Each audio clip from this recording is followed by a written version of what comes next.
اهدنا الصراط المستقيم.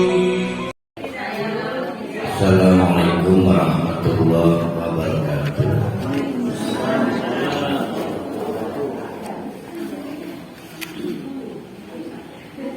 Alhamdulillahirabbil alamin.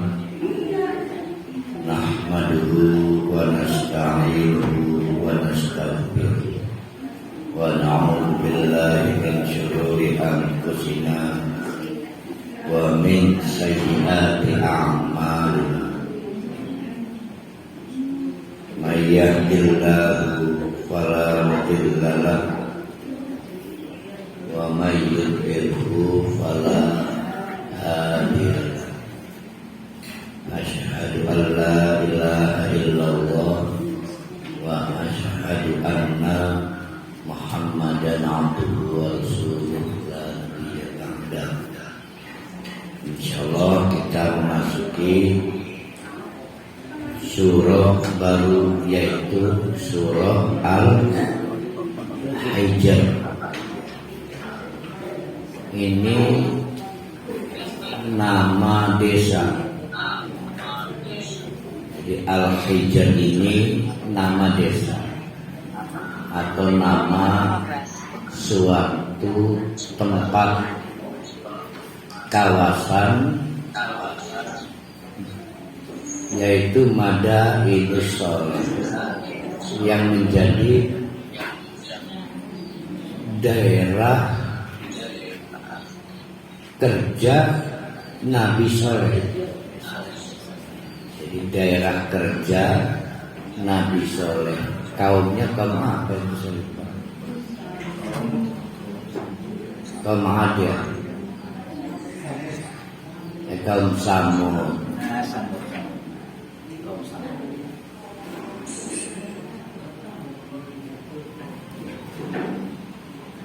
Tidak jauh dari Makkah, sehingga kawasan itu sekarang masuk otoritas Kerajaan Ibnu Saud atau Saudi Arabia. Nah, diabadikannya nama desa itu sebagai nama surah, tentu kita paham bahwa surah Al-Hijr kurang lebih ingin merekoli ingatan orang-orang Mekah tentang nasib buruk yang dialami masyarakat di desa atau kawasan itu karena pembangkangannya pada Nabi Sholeh. Jadi ayat ini atau surat ini pada saat turun tentu untuk menguatkan hati Nabi Muhammad, di mana Nabi Muhammad mengalami sebegitu kesulitan dalam dakwah di daerah kerjanya masih di Mekah. Padahal tidak jauh dari Mekah adalah Al-Hijr. Sudah jadi cerita turun menurun, kok ya tetap tidak belum. Nah, itu kemarin di ujung surah Ibrahim kita ungkap alasan paling kuat kenapa masyarakat Mekah menolak kenabian dan ajaran Nabi Muhammad adalah hedonisme, cari senang atau mental hedonis yang menjadi platform masyarakat Mekah. Sebetulnya kita juga sama. Kita itu kalau sudah merasa sesuatu sukses karena sesuatu, maka sesuatu itu disebut best practice. Ada yang cara terbaik kayanya dengan cara korupsi, maka meninggalkan korupsi setengah mati sulitnya. Ada yang warungnya rame dengan cara perdukunan, maka punya kesimpulan cara terbaik saya mencapai sukses dengan cara perdukunan. Meninggalkan itu sulitnya setengah mati. Nah, Nabi Muhammad menghadapi masyarakat yang status quo. Tapi dakwah Nabi Muhammad dianggap mengganggu. Kenapa dianggap mengganggu? Karena narasi yang dibangun Nabi Muhammad tentang riba pasti mengganggu. Narasi tentang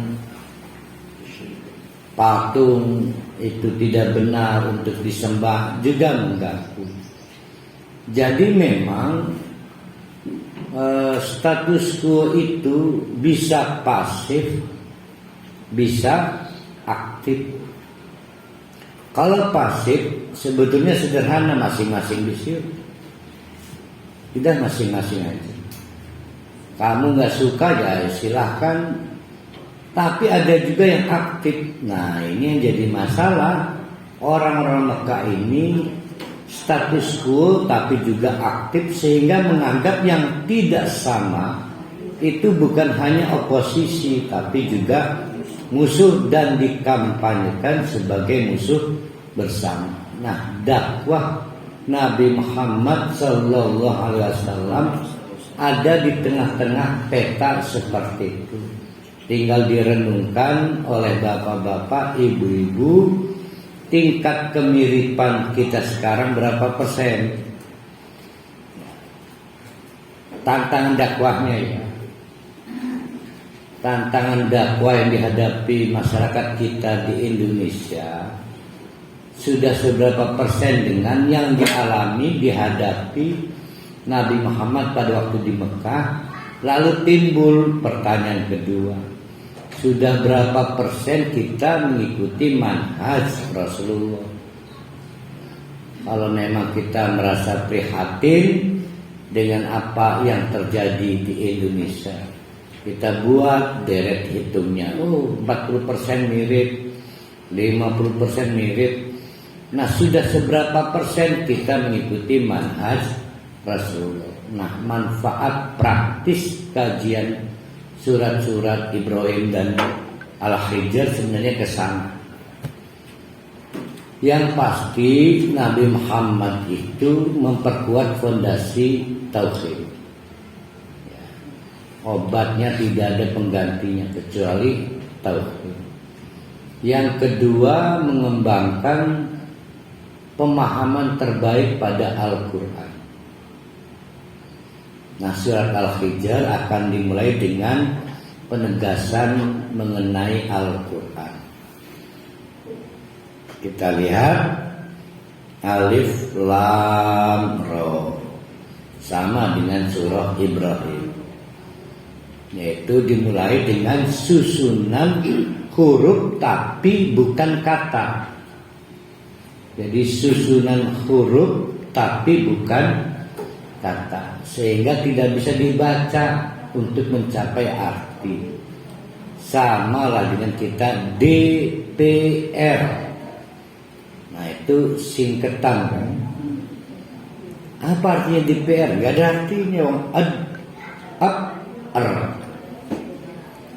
NPR. Ada Ustadz kepanjangannya, itu kepanjangan bukan arti. Maka Alif Lam Mim, sejak awal para ulama tafsir menyepakati wallahu a'lamu bimuradihi. Cuma Allah yang tahu artinya. Artinya kita nggak paham. Bagi yang penasaran, silahkan berjuang masuk surga. Nanti bertemu Allah, tanyakan artinya. Alif Lam Ra. Nah, ini juga menyadarkan pada kita, cuma berapa huruf Alif Lam Ra itu? 3 huruf. Ada yang bisa niru bikin Quran seperti Alif Lam Ra? Enggak ada. Itu 1 ayat. Kalau nggak mampu bikin 1 surah. Jadi Alif Lam Ra, Yasin, Nun, wal qalami wa ma yasturun, dan lain-lainnya. Di sisi lain juga teguran, ancaman, tantangan untuk siapapun yang meragukan Al-Quran atau menuduh Al-Quran cuma bikinan Muhammad. Kalau memang bisa bikin, coba bikin kayak alif lam ro, alif apalagi lam mim ya sin. Nah ini namanya harful muqatta'. Harful muqatta'. Biasanya setelah alif lam ro atau yang lainnya itu kalau langsung bicara Al-Quran, kalau tidak zalika atau tilka, biasanya haza. Ya, jadi kalau zalika atau tilka menunjuk yang jauh, kah, tuh, berarti jauh kan. Sering diasumsikan di lauh mahfuz, maka disebut Alkitab. Kadang juga setelah alif lam ra yasin langsung hadza. Ini nih berarti apa yang sedang dipegang Nabi Muhammad saking dekatnya.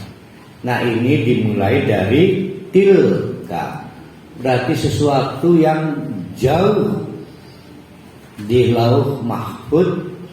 Tilka itu adalah ayatul kitabi, ayat-ayat min dari Al-Kitab yang diturunkan oleh Allah melalui malaikat Jibril. Ini utuh, ya, utuh. Berbeda dengan yang diturun setelah dari lauh mahfuz diturunkan ke Nabi Muhammad bertahap. Berapa itu? 23 tahunan ya rentang. Nah itu kemudian disebut Quran. Dicicil bertahap-tahap. Tapi sebelum dicicil kepada Nabi Muhammad kemudian jadi bacaan Qur'anun qara'a, maka sebelumnya sudah wujud kitab itu tercatat. Nah, kita ulang lagi. Yang diterima Nabi Muhammad bacaan atau catatan? Bacaan, maka disebut Quran. Sebelum turun itu sudah wujud, eksis dalam suatu bentuk hanya Allah yang tahu, tapi Allah menjelaskan itu Alkitab. Ditulis, kitabun ay maktubun. Catatan artinya hasil sesuatu yang dicatat. Pakai apa? Pensil, bolpen, spidol. Di atas apa? Kertas, kayu, kulit. Wallahu alam, apa sabak, batu. Hanya Allah yang tahu, kita nggak tahu. Namanya Alkitab. Berbeda dengan digital. Kalau salah di-delete, di-erase kan. Waktu mesin ketik di-tip-ek. Bayangkan dua teknologi ini belum ada. Sehingga kita dapat memastikan apapun yang sudah al-maktub tidak ada kesalahan. Tidak ada delete, tidak ada erase, tidak ada penghapusan. Itu Alkitab. Allah menjelaskan tilka ayatul kitabi, itu di atas sana di lauh mahfuz.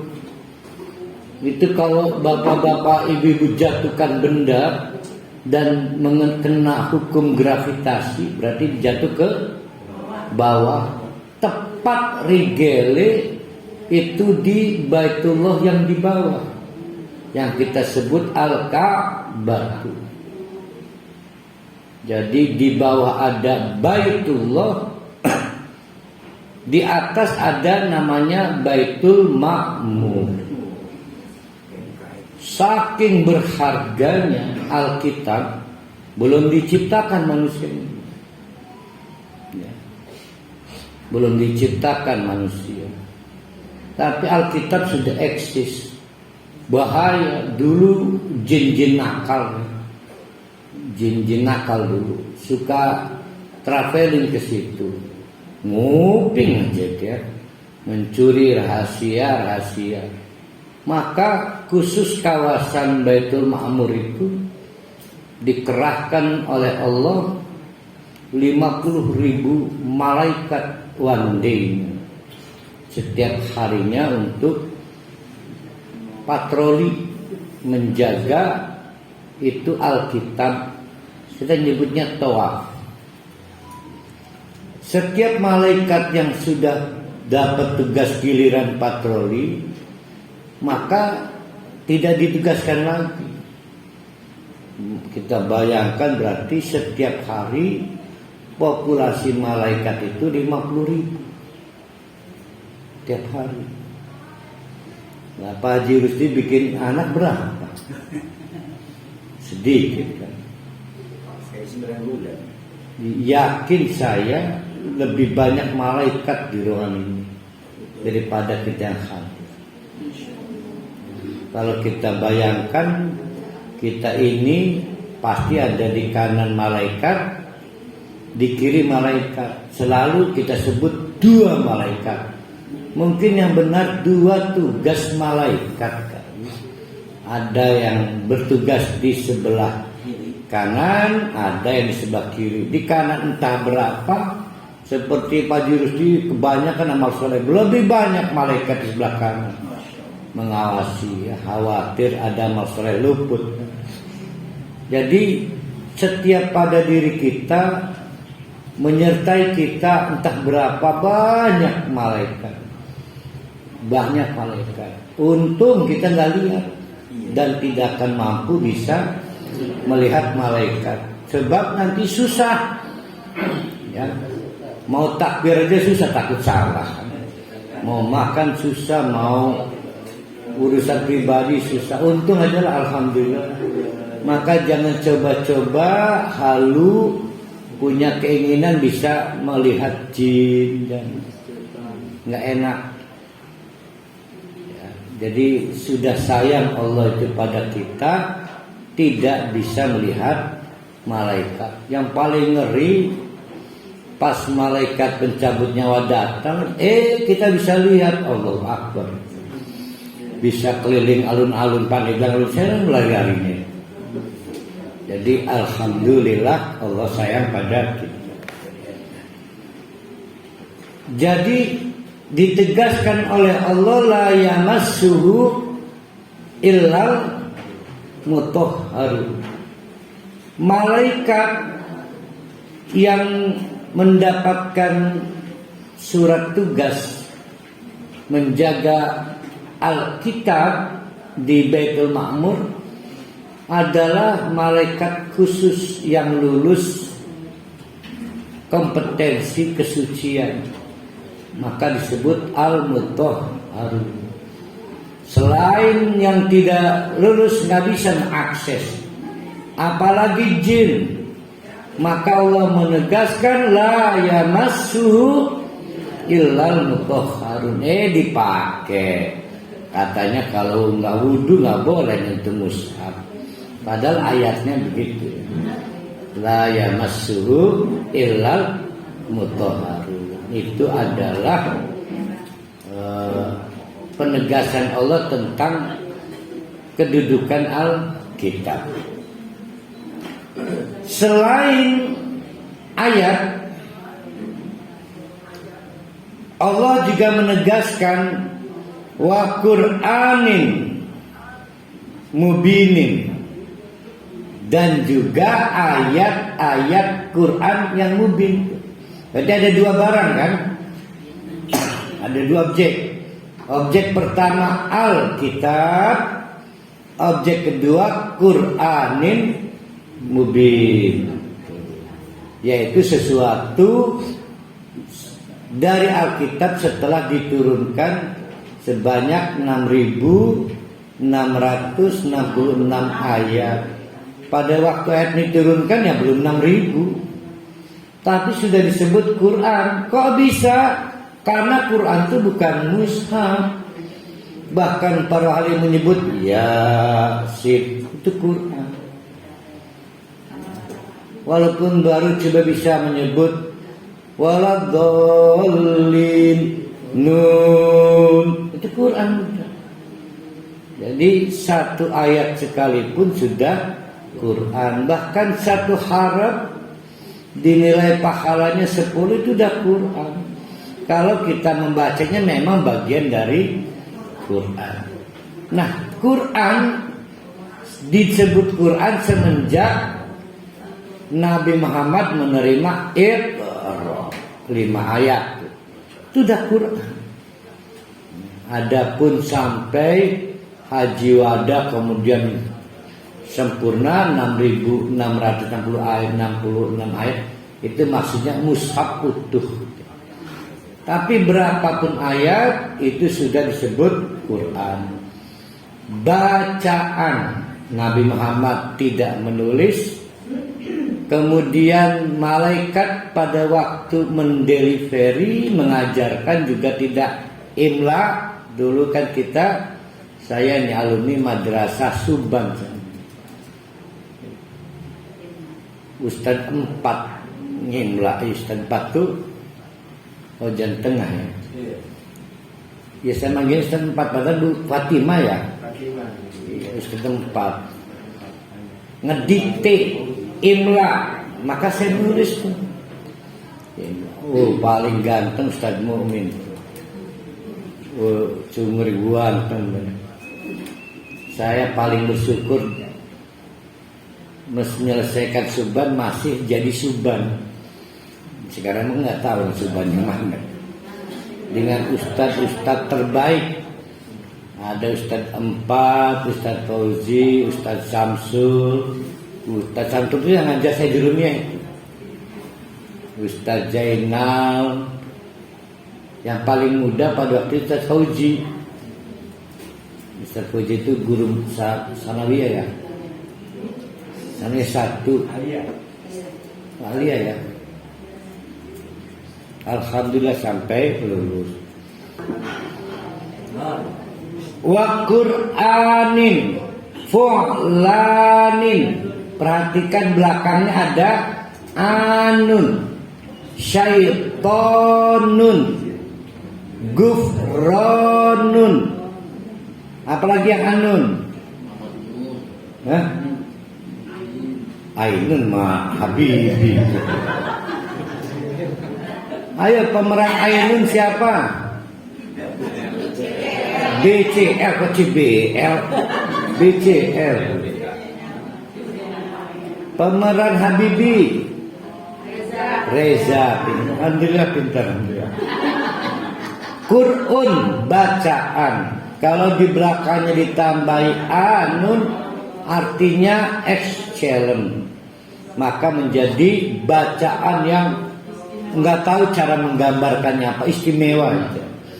Syaitonun menjauh, syaitonun makhluk yang paling menjauh dari Allah. Syaitonun, apalagi gufrun ampunan, gufronun ampunan yang istimewa. Sebegitu seumur hidup dosa, bertobat tetap diampuni, istimewa. Tapi ampunan manusia tidak akan pernah istimewa. Sekali ini ngampuni, besok kumat. Suara ya.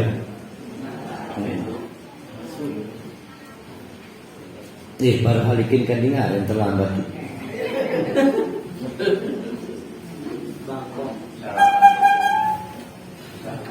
Hah? Bukan kempes. Bu Rohyatis Manji Burumlah masih batuk-batuk.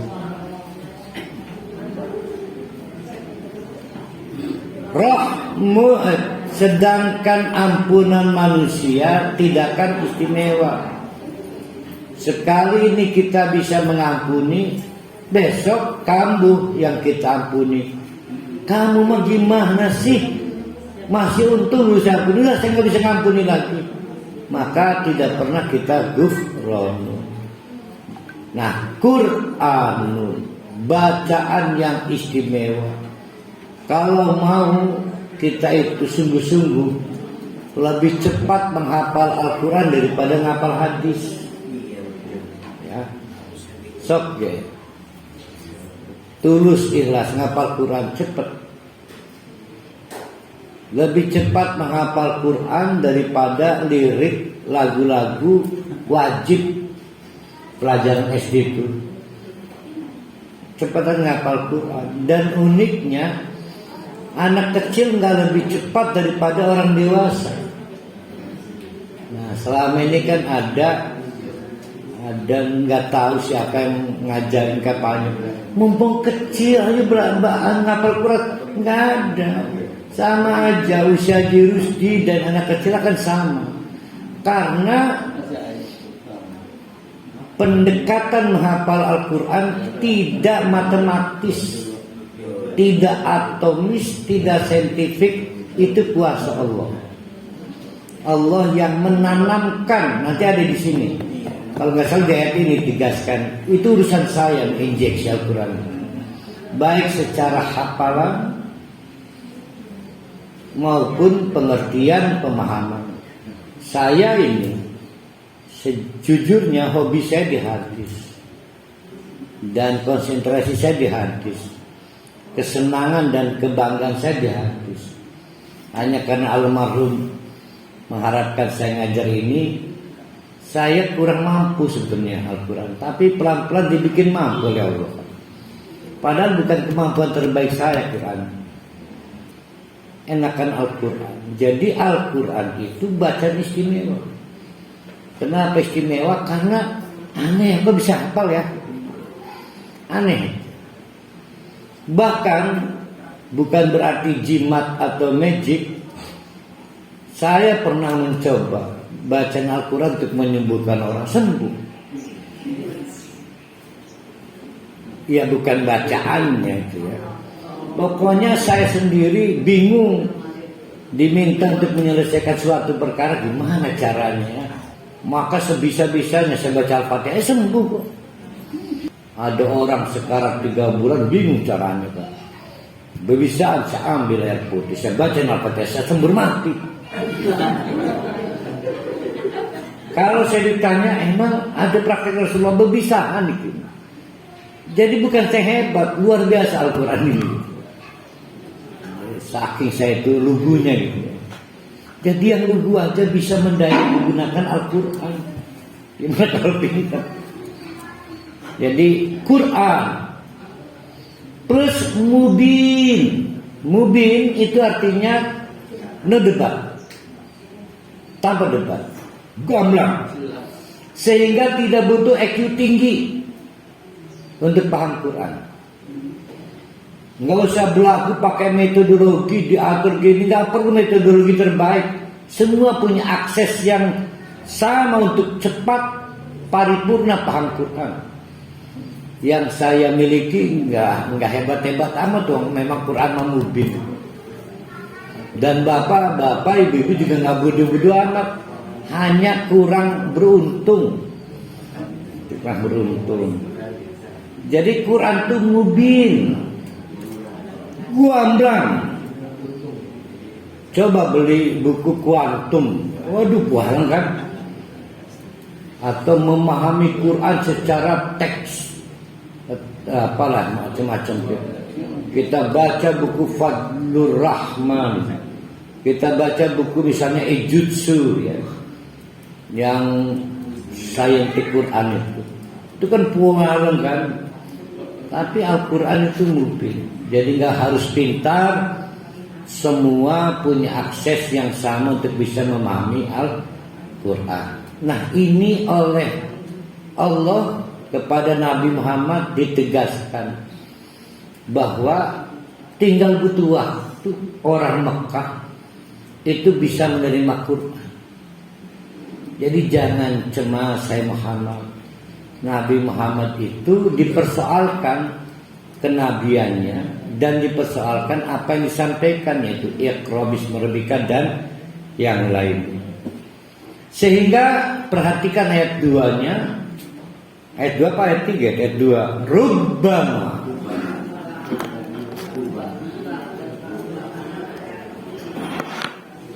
Rubbama artinya apa di situ? Ya rubbamanya. Kadang-kadang. Kalau kadang-kadang itu sering apa enggak? Jarang. Maka kata rubbama ini artinya bisa dua dan dua-duanya bertolak belakang. Bisa berarti sedikit volumenya menjadi apa situ? Kadang-kadang itu kan sedikit ya. Ya frekuensinya sedikit, tingkat keseringannya sedikit.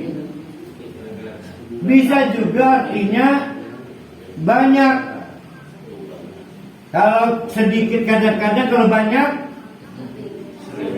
sering. Jadi memang kata rubbama ini punya dua arti, tapi satu dan yang lainnya bertolak belakang. Mau pakai yang mana? Silahkan. Mau pakai sering boleh, mau pakai kadang-kadang boleh. Ini mungkin di akhirat. Artinya mungkin di akhirat. Iya, ini kan dilukis, dibocorkan oleh Allah situasi di akhirat yang dilakukan orang-orang kafir. Untung dibocorin, di kitab lain nggak ada. Mana ini? Itu. Rubbama yawaddul ladzina kafaru. Saya mau mengartikan sering ya. Sering sekali berarti banyak. Sering sekali yawaddu mawaddah. Apa mawaddah itu?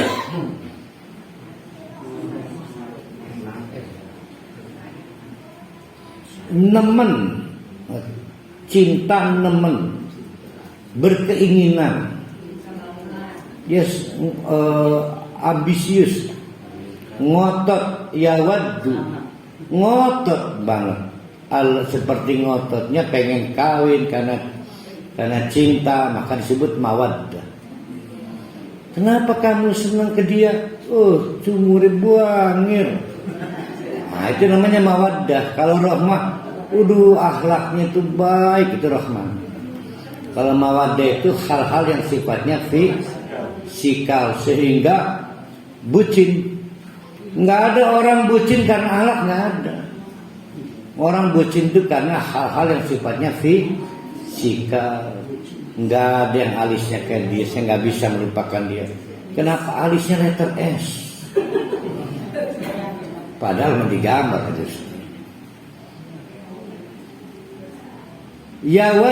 Tawaddu ya. Yawaddu ambisi, ngotot, alladzina kafaru, orang-orang kafir itu ngotot dalam hal apa? Dalam hal tanda petik laukanu muslimin. Andai saja dulu Islam berarti terlambat dimatikan Allah dalam keadaan kafir. Setelah dibangkitkan baru kepikir, ya Allah, apa sih ya, lamun tak bengen itu Islam. Nah, alhamdulillah bapak-bapak, ibu-ibu dalam keadaan Islam sekarang ini. Tapi bisa seketika hilang, maka kita selalu diingatkan, wala tamutunna illa wa antum muslimun. Nun ainu. Yang terpikir oleh saya ini, setelah muslimnya saya ini benar-benar kasih Allah Ta'ala sebenarnya. Ya karena sayang Allah. Karena saya nggak tahu orang tua saya apa dia kafir pada awalnya atau muslim, dia kan kecil gitu. Jadi kita yang muslim ini sebenarnya belas kasih Allah Ta'ala sebenarnya. Ya benar, ya benar. Kita tidak bisa memilih orang tua kita, dan kita makanya syukuri kita dapat muslim. Iya betul. Nah, bapak-bapak, ibu-ibu, sebegitu hebatnya Al-Quran dan sebegitu sentralnya figur bernama Nabi Muhammad. Kok iya orang-orang Mekah mempersoalkan? Kira-kira kalau kita settingnya di Mekah, kita ngajak perang nggak dengan orang Mekah? Karena kita nggak melunjak nih ke Nabi Muhammad dan ke Quran. Atau jadi Nabi Muhammad sendiri deh, kira-kira gimana? Nah inilah ayat yang ketiga. Zarhum, cuekin aja deh. Cuekin. Kalau mereka tidak tertarik pada figur Nabinya Muhammad, bahkan kemudian menganggap remeh pada kedudukan Al-Quran, yang Al-Quran itu adalah kitab, mulanya kitab dari Baitul Ma'mur, lalu turun dia jadi Quran bacaan dan bukan kaleng-kaleng, mubin. Luar biasa. Kalau ada kata fa'il, kabir, membesar, membesar, membesar. Saghir, mengecil, mengecil, mengecil. Mubin, semakin gamblang, semakin gamblang. Tambah usia, justru tambah lebih pintar. Bukan karena tuanya, artinya walaupun tua tetap bisa lebih pintar karena Quran mubin. Jadi sifatnya aktif, bukan palusinya aktif, Qurannya aktif. Nggak usah ditanya urusan Allah aja susah menjelaskan. Emang Quran itu begitu. Ya. Maka kata Allah, darhum, cuekin aja, biarin aja. Jangan dipaksa-paksain. Apalagi bikin status siapa yang mau hafal Iqra bismi rabbikal ladzi khalaq 5 ayat, saya kasih 1 ontak. Gak usah pakai iming. Itu lagu Rita Sugiarto. Iming saja. Pernah di cover oleh Ting Ting. Ya iming. Setelah iming lagu Minyak Wangi Rita Sugiarto. Biarin aja mereka yakulu. Nah ini menunjukkan hedonisnya orang Mekah. Sibuk makan, maksudnya bukan makan begini, mencari makan. Bekerja nyari makan enggak? Nyari makan, bercocok tanam, dagang. Sehingga mereka tidak tertarik pada Nabi Muhammad, apalagi dianggap mengganggu pekerjaannya Nabi Muhammad. Maka ditolak, Al-Qur'annya ditolak. Kata Allah, darhum, hai Muhammad, cuekin. Biarin mereka sepuas-puasnya yakulu, mencari makan. Wa yatamatta'u. Mata'un. Apa mata'un? Dipakai yatafa'ala, tamatta'a, yatamatta'u, tamattu'an, mutamatta'un, tamatta, la tatamatta, mutamatta'un. Wigat ya paling pentingnya. Wa yatamatta'u, dan cari kesenangan pendek. Kalau kita atau siapapun mencari istri, nggak boleh diperlakukan tidak senonoh. Beri dia kesenangan tapi jangka pendek. Namanya mata'un. Kalau mata itu sambal mata. Ini mata'un. Berarti secara konsep tidak ada perceraian musuhan itu nggak mungkin. Sedangkan mata hukumnya wajib. beri istri atau mantan istri kesenangan jangka pendek. Berapa bulan? Ya senangnya berapa bulan? 3 bulan. Tapi jangka pendek, nggak boleh juga istri nuntut, aku rela kau cerai tapi seumur hidup saya digaji ya, nggak boleh. Mata. Jadi sesenang-senangnya jangka pendek. Silakan pada nyari uang, nggak mau pakai Islam, tidak mau pakai Quran, silakan. Itu cuma jangka pendek. Wa tamatta'u, silakan cari kesenangan jangka pendek, biarin juga wajul hihimul amal, menginjeksi jiwanya dengan angan-angan, ilham, wayul hihimul, mengilhamkan, menanamkan angan-angan. Nah, udah punya 1 mobil, pengen lagi 2 mobil, pengen lagi 3 mobil, sudah dapat 2 gunung emas, pasti pengen gunung emas yang ketiga itu.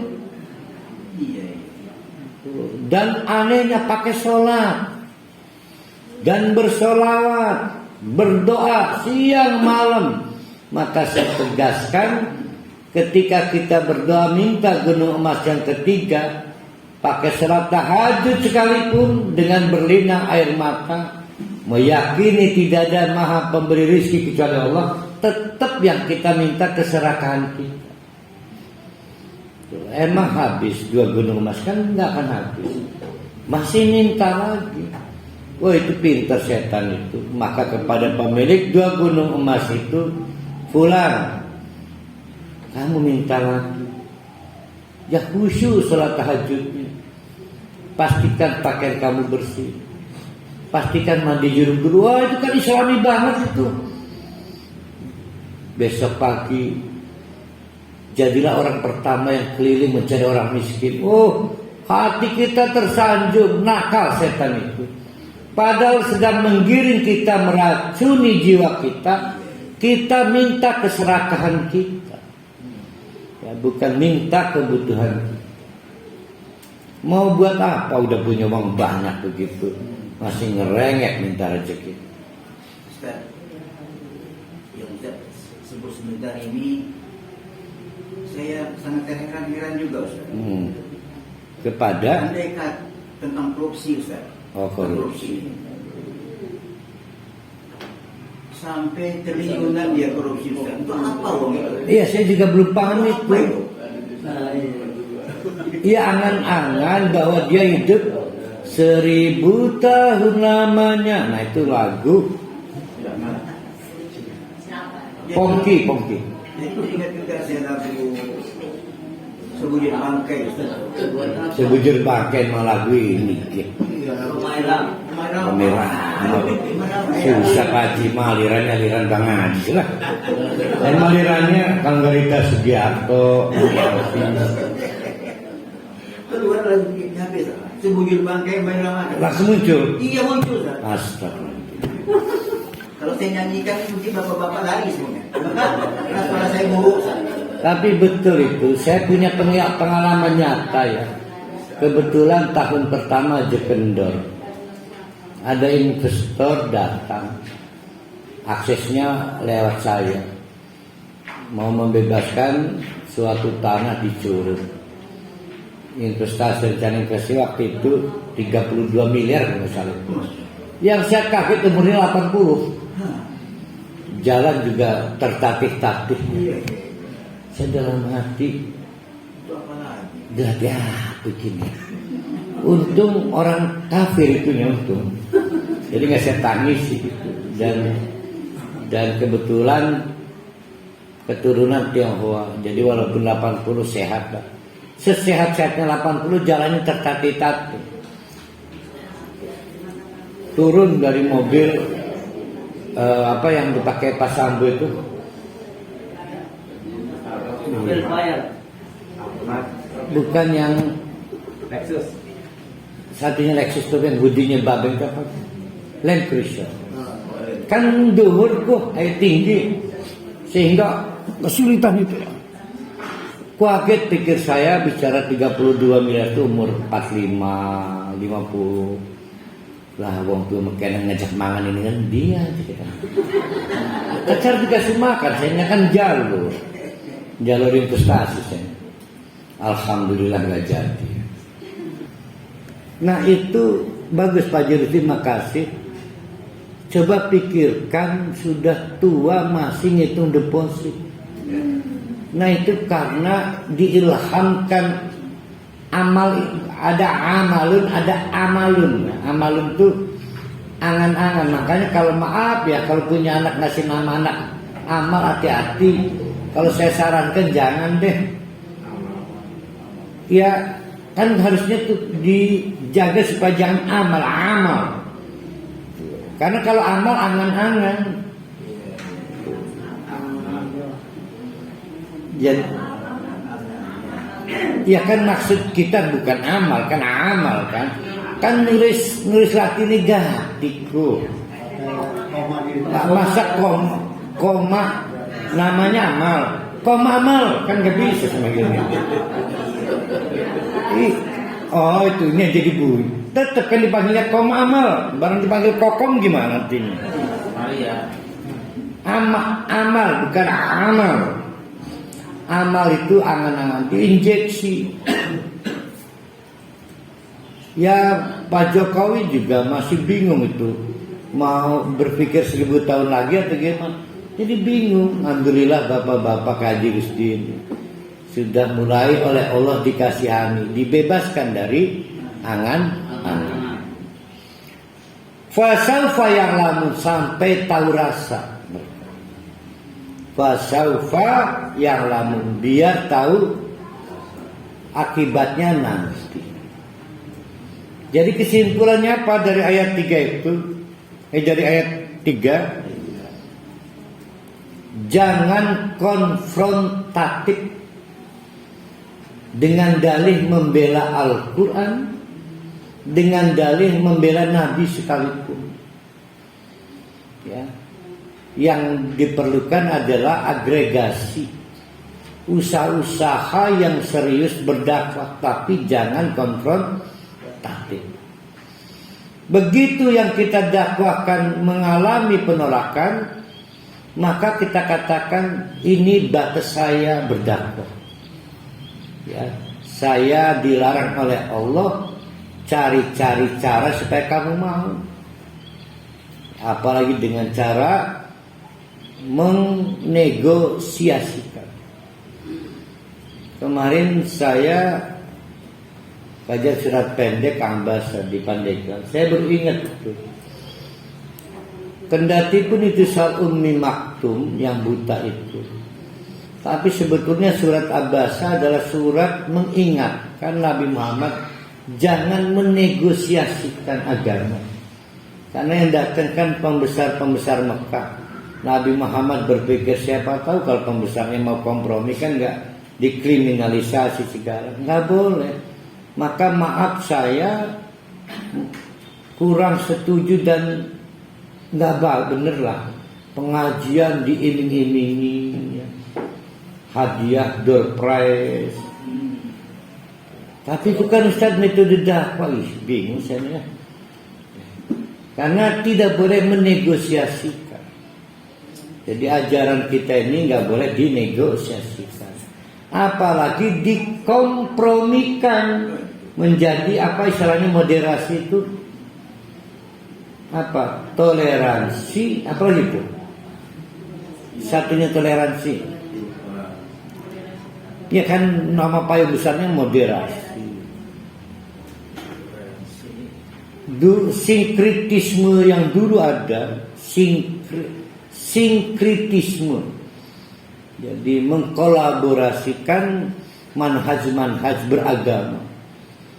Itu ya moderasi itu bagian kompromi dan negosiasi. Nabi dilarang. Maka kata Nabi, kamu pilih yang mana? Kata Allah, kamu pilih orang-orang kaya itu, atau kamu pilih Umi Maktum dengan buta keterbatasannya, jalan susah, nyari arah susah, ngoyo nyengajak ke Nabi Muhammad cuma pengen diajar, arsyid nih orang buta. Kamu pilih mana? Pilih yang Umi Maktum, jangan lihat casingnya, lihat kesungguhan.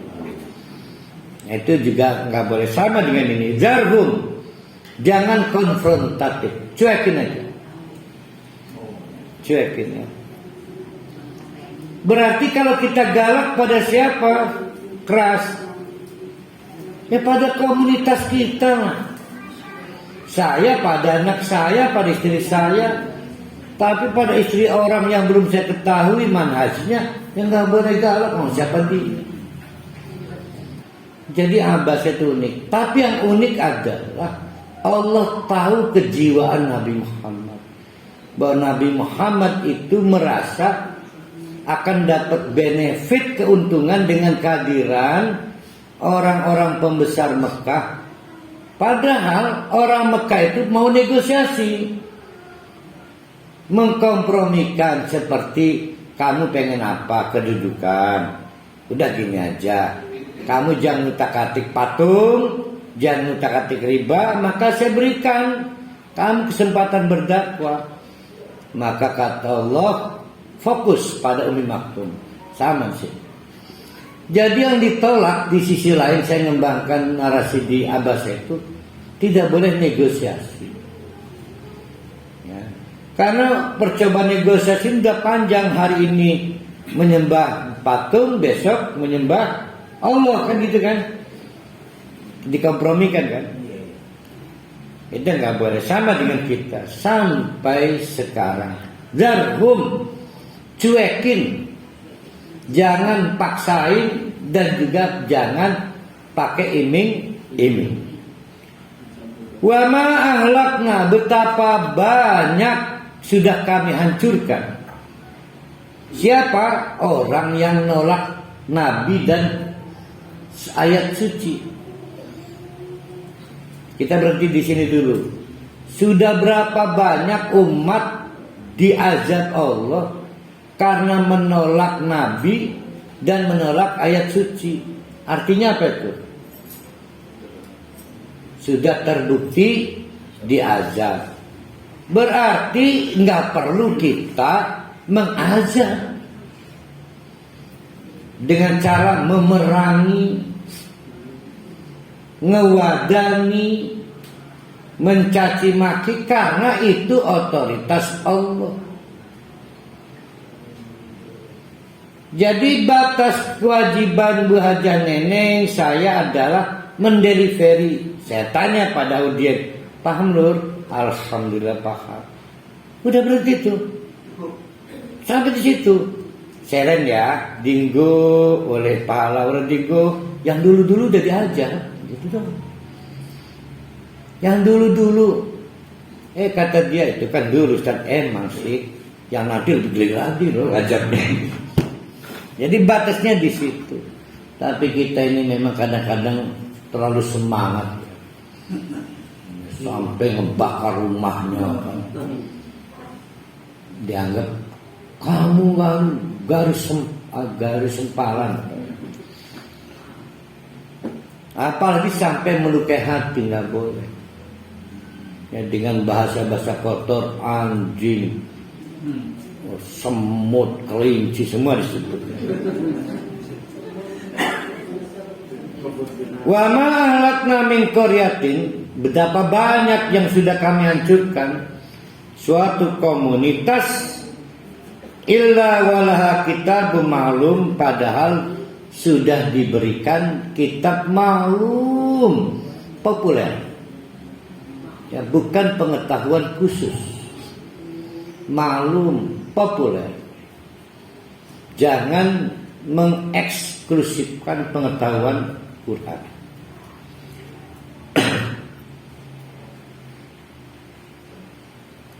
Kita masuk ke ayat 5, dan ini kaidah yang sifatnya sunnatullah, tidak berubah sampai akhir kiamat, bahwa setiap periode ada ajalnya.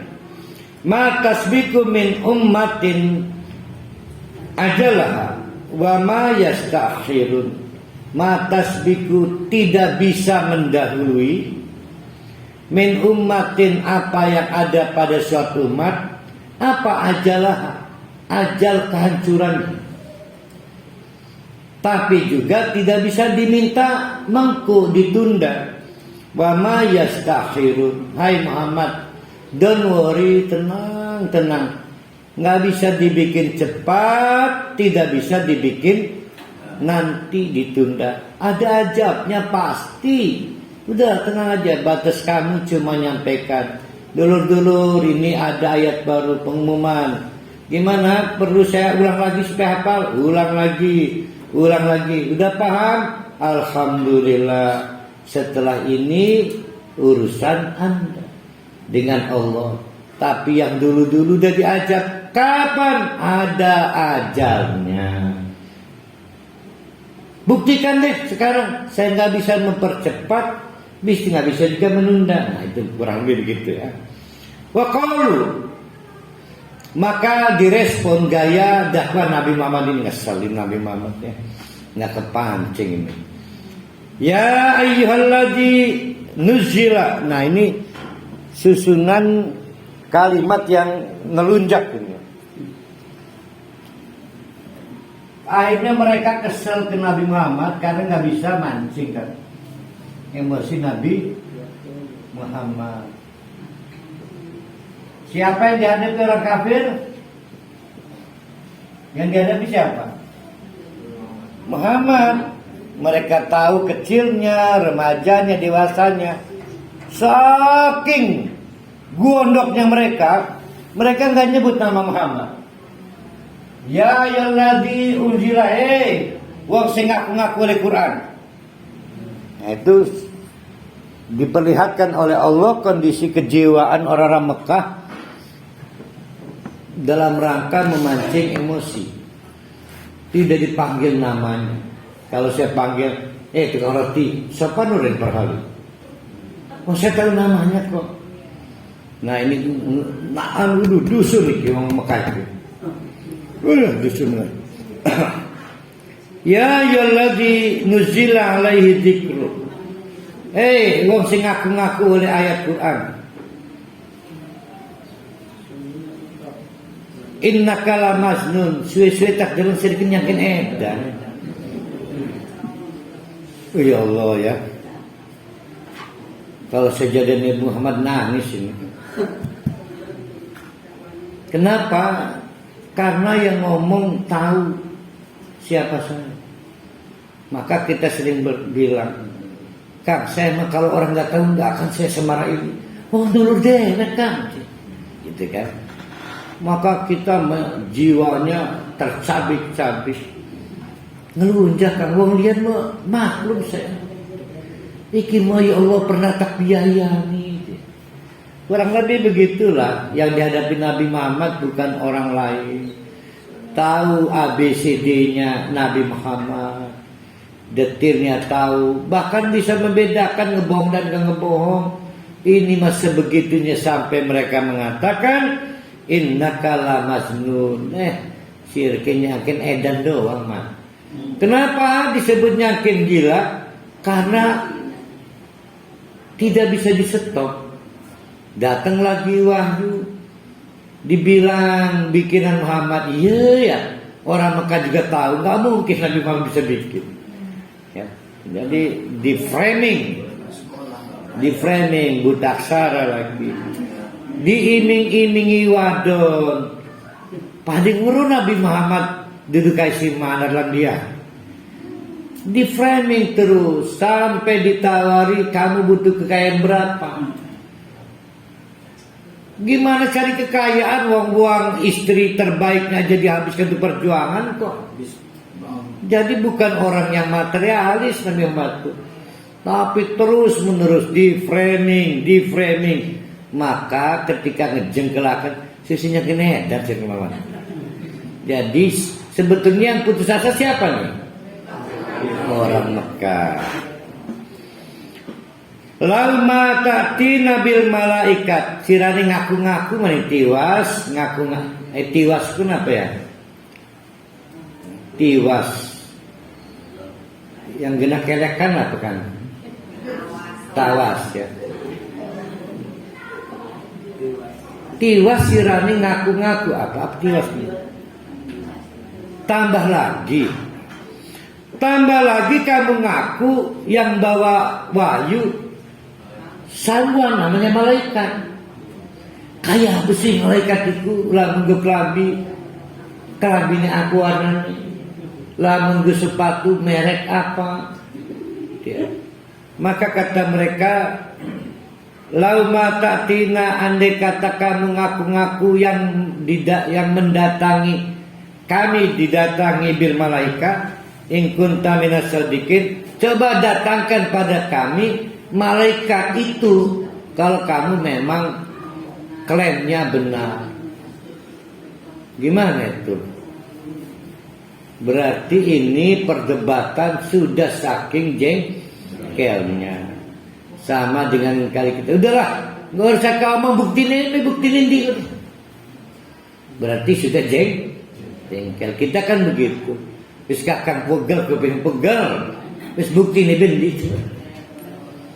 Ya. Saya ngegerebek orang, membantu penggerebekan anak diduga nyumpetin wadon. Saya bilang, bapak-bapak sabar, sekarang delik aduan berbahaya. Nah, akhirnya saya beruntung masuk duluan. Udah jangan banyak ngomong, cepetan di luar udah. Buktikan aja mana ini KTP segala ini. Nah itu sama seperti itu. Saking keselnya ngomong apa aja udah nggak saya percaya. Kebetulan anak Malingping. Sama di sini juga. Udahlah. Kalau pengen dianggap jujur, buktikan malaikat itu kayak apa. Sedangkan malaikat itu makhluk gaib. Makhluk gaib itu gimana itu? Pengertian makhluk gaib itu?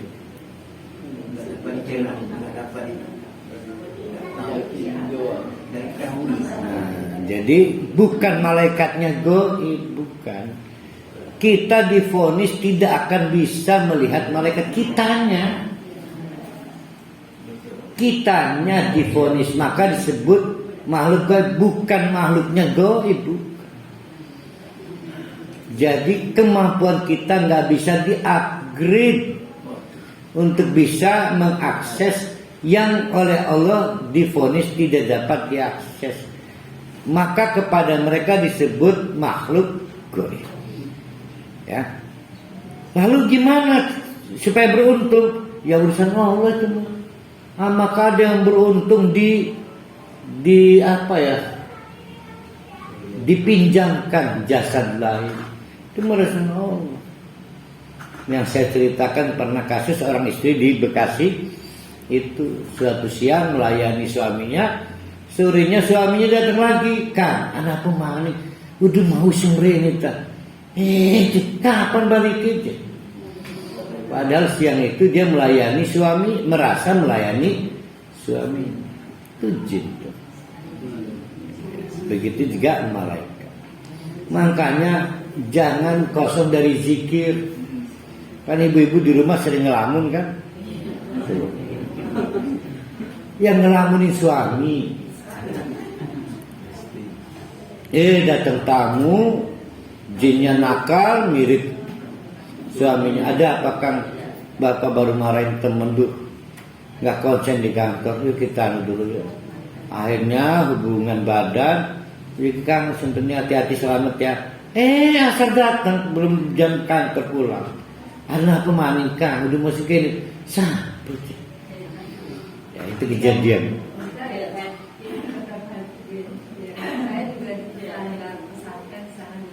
Itu ada kabarnya kayak gitu kayak Pak Ustadz. Tapi setelah Kok kayak ceritanya. Oh ceritanya. Jangan sensitif.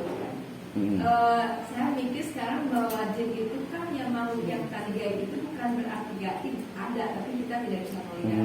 Ada yang mengatakan bahwa kalau misalkan jin berbentuk seperti kita, itu dia tidak akan lama. Ibaratnya kayak ikan di air, terus di ini dia nggak bakal lama. Oh iya. Artinya begitu. Terus ada juga cerita yang benar. Ustaz katanya saya ada ular di rumah saya, itu saya bunuh.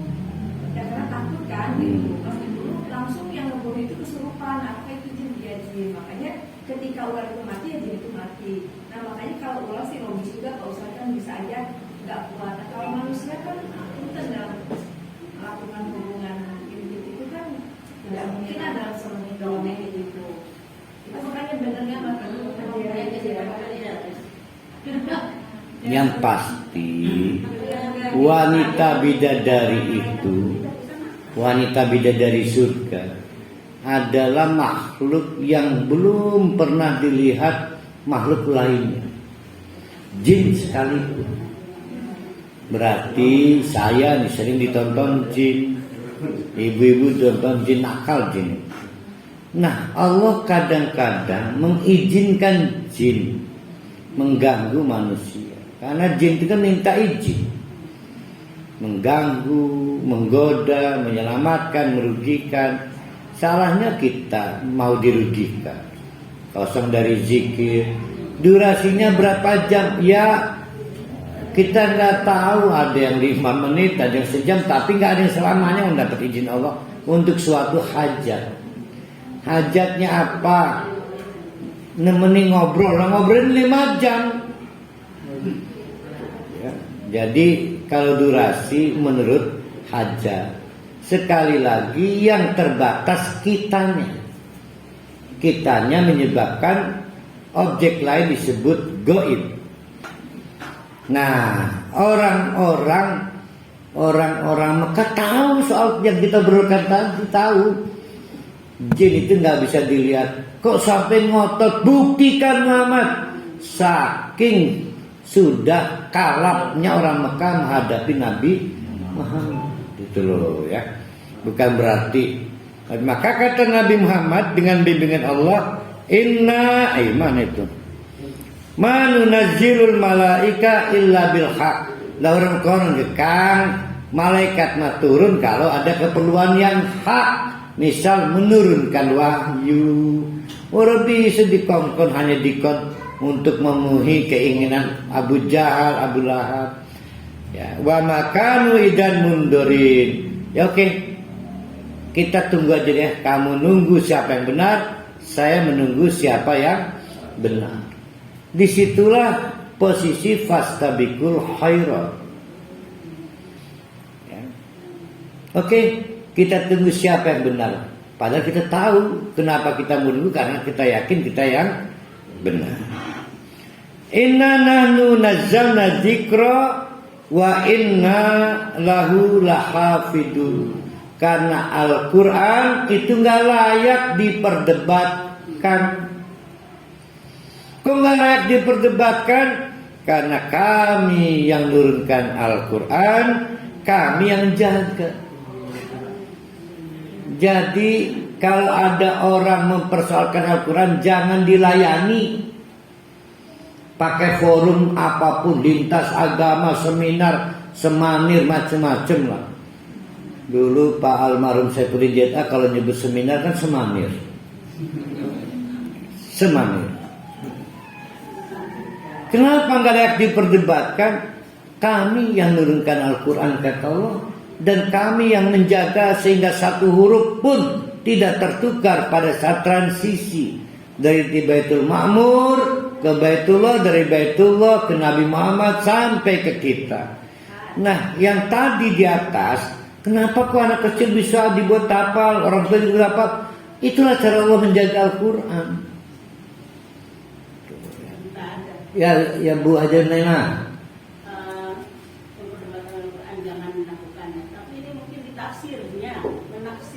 Oh itu bagus seperti itu. Al-Quran sebagai suatu materi itu berhenti diperdebatkan. Yang diperdebat kita ini, kita termasuk hari ini, itu dipersulit oleh pemahaman ulama. oleh pemahaman saya yang serba terbatas, ustadz, guru, kiai, Al-Qurannya itu aja. Maka yang diperdebatkan adalah pemahaman. Itu yang mempersulit umat itu. Ada mempersulit karena terlalu mengawang, ada yang sangat dangkal kayak saya, jadi dipersulit. Adalah Qurannya mubin, enak.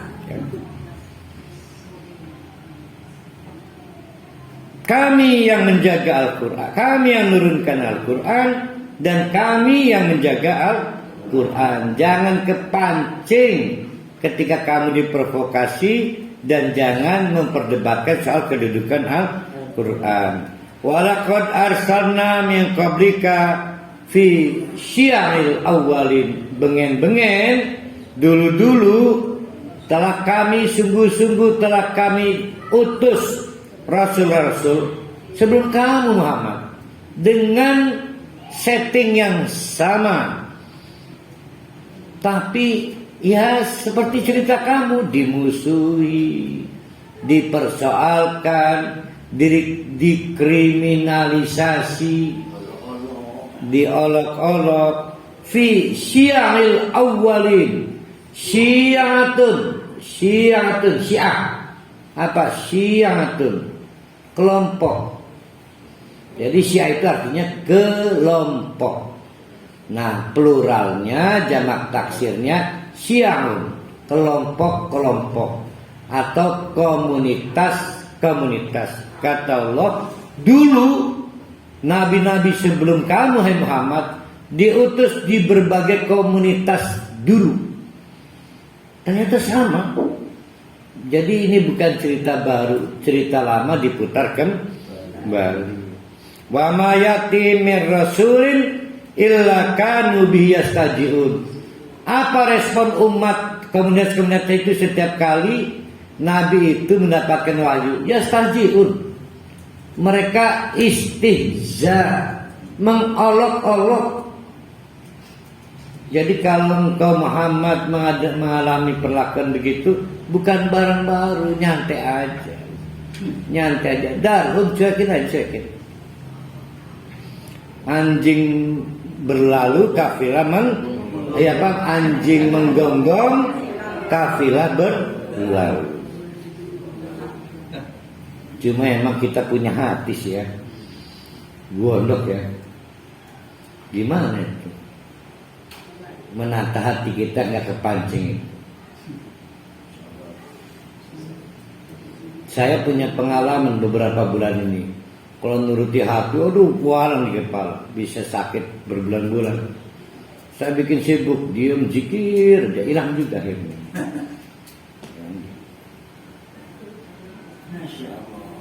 Wa ma yatihim mir rasulin illa kanu bihi yastajiun kadzalika yanukanullah. Nah, ini yang tadi di awal saya ingatkan ya. Kadzalika bukan ini ya. Tadi kan di awal saya injeksi ya. Al-Quran itu diinjeksi dengan cara Allah, bukan hasil pembelajaran. Kadzalika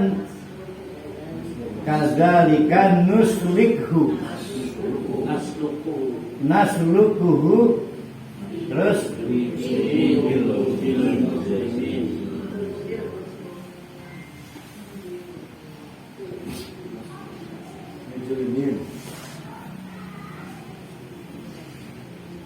diperdebatkan di tafsir, hunya kemana nih? Kadzalika, demikianlah, naslukuhu, kami jadi masukkan ke dalam hati dengan cara Allah. Enggak tahu diilhamkan, enggak tahu diinjeksi, pokoknya jadi ada aja secara Allah. Fi qulubil mujrimin, di hati para kriminalis itu. Nah, berarti poinnya, hunya ini apa nih? Hunya nih. Nah, ada yang mengatakan Al-Quran Ada yang mengatakan selain Al-Quran, apapun dia adalah ilmu.